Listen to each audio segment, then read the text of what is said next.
अस्सलामुअलैकुम नाजरीन सामीन, वेलकम करते हैं आपको यूएई बाखबर चैनल के ऊपर। उम्मीद करता हूँ तमाम नाजरीन खैरवाफियत से होंगे। बढ़ते हैं आज की यूएई की ताज़ा तरीन ख़बरों की जानब, लेकिन उससे पहले यूएई की तमाम वीज़ा अपडेट्स और ताज़ा तरीन ख़बरें सबसे पहले अपने मोबाइल के ऊपर देखने के लिए इस वीडियो को लाइक करें, नीचे मौजूद सब्सक्राइब बटन पर क्लिक करें और साथ ही बेल आइकन के ऊपर क्लिक करके आल के ऊपर क्लिक कर दें।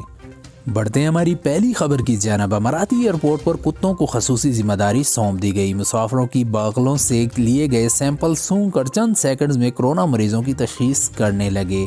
दुनिया भर में पिछले एक साल से कोरोना की वबा का राज है। कोरोना की फौरी तौर पर तशखीस करना बहुत ही ज़्यादा मुश्किल होता है।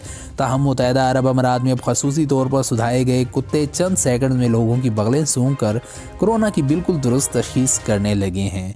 तफसीलात के मुताबिक शारजा इंटरनेशनल एयरपोर्ट पर के9 कुत्तों को कोरोना मरीजों की फौरी तौर पर पता चलाने की जिम्मेदारी सौंप दी गई है। इन कुत्तों की जानब से सूंघ कर कोरोना की तशखीस करने की सलाहियत 92% तक दुरुस्त साबित हुई है, जिसके बाद मजीद के9 कुत्तों को एयरपोर्ट पर जिम्मेदारी सौंप दी गई है। दर्जनों के9 कुत्ते शारजा इंटरनेशनल एयरपोर्ट पर भी भेज दिए गए हैं, जो मुसाफिरों की बगल से लिए गए सैंपल सूंघ कर इनकी कोरोना से मुतासर होने या न होने के मौके पर ही निशानदेही कर देते हैं। ये कुत्ते एयरपोर्ट पर सितंबर के महीने से भिजवाए गए थे।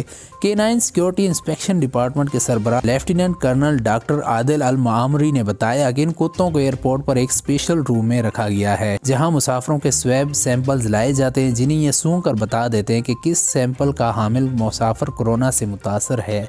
शारजा में इस तरह के के9 कुत्तों की गिनती 80 है, जिनकी ट्रेनिंग पर 32 अफराद मामूर हैं।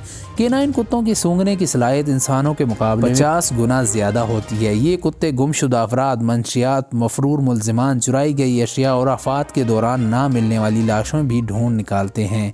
दुनिया भर में अमारात इस वक्त वाहिद मुल्क है जहाँ कुत्तों के इस कदर वसी पैमाने पर इस्तेमाल किया जा रहा है। बढ़ते हैं हमारी अगली खबर की जानब। दुबई के अलशंदागा टनल एक बार फिर बंद करने का ऐलान हो गया। जी हाँ नाजरीन, दुबई के अलशंदागा टनल से रोजाना लाखों गाड़ियाँ गुजरती हैं। इसके अलावा सैकड़ों मुसाफिर बसें भी अपनी रूट पर जाने के लिए यहाँ से गुजरती हैं। गुज़िश्ता कुछ हफ्तों के लिए दौरान इस मसरूफ़ तरीन टनल को कई बार तामीराती कामों के गर्ज से बंद किया गया है, जिसकी वजह से ड्राइवर्स और मुसाफिरों को खासी परेशानी का सामना भी करना पड़ा है।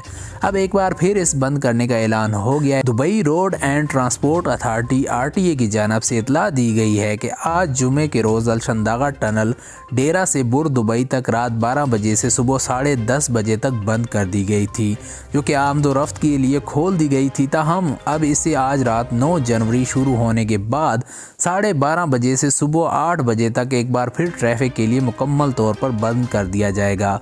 तमाम ड्राइवर्स को अलशंदागा टनल के मुतबादल के तौर पर अल मखतूम ब्रिज और अल गरूद ब्रिज का इस्तेमाल करना होगा, जबकि इस टनल से गुजरने वाली बसों के लिए भी मुतबादल रूट्स का ऐलान कर दिया गया है। RTA के मुताबिक अलशंदागा टनल की बंदिश के बायस कई मुसाफिर बसें मुतबादल रास्ता इख्तियार करने की वजह से अपना रूट देर से मुकम्मल करेंगी, इसलिए इन बसों के मुसाफिर वक्त पर मंजिल मकसूद पर पहुँचने के लिए मामूल से थोड़ा पहले निकलें।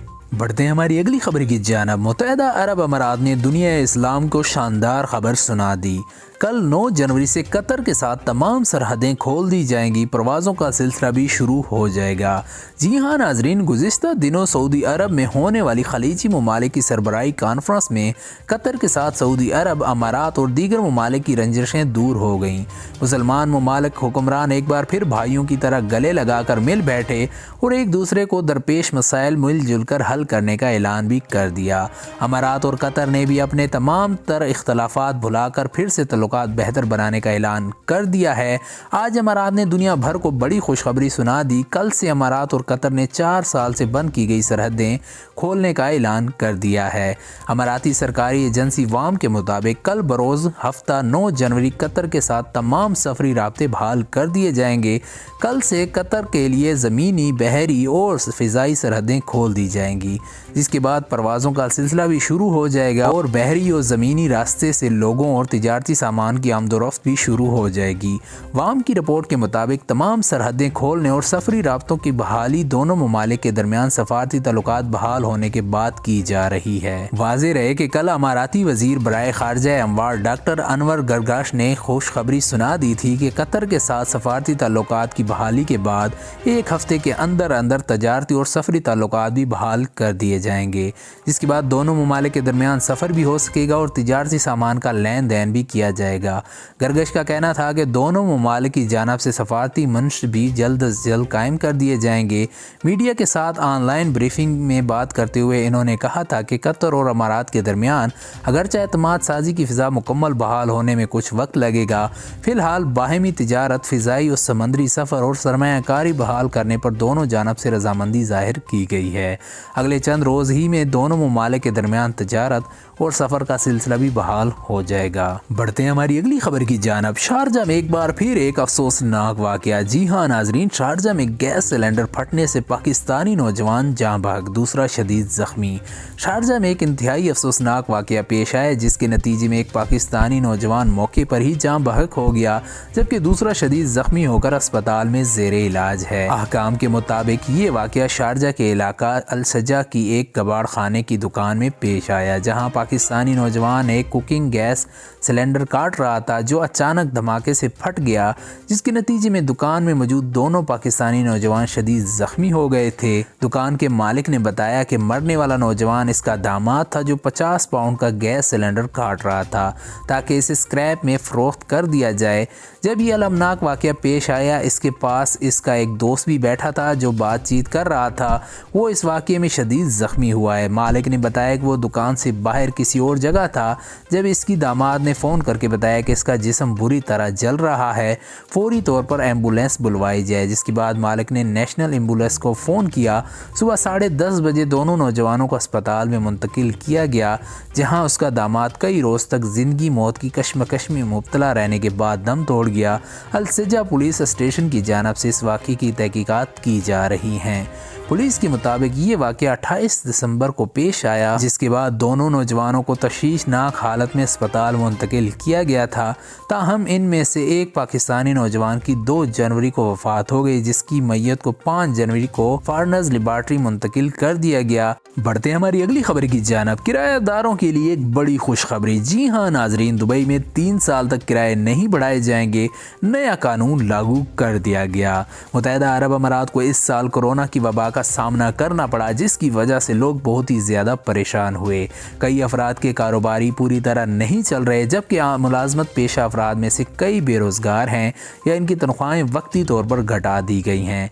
दुबई में लाखों अफराद किराए के वाल्स, अपार्टमेंट्स और मकानात में रहते हैं, जहाँ के किराए खासे ज़्यादा होते हैं। ज़्यादातर अफराद मिलजुल कर ही रिहाइश इख्तियार करते हैं।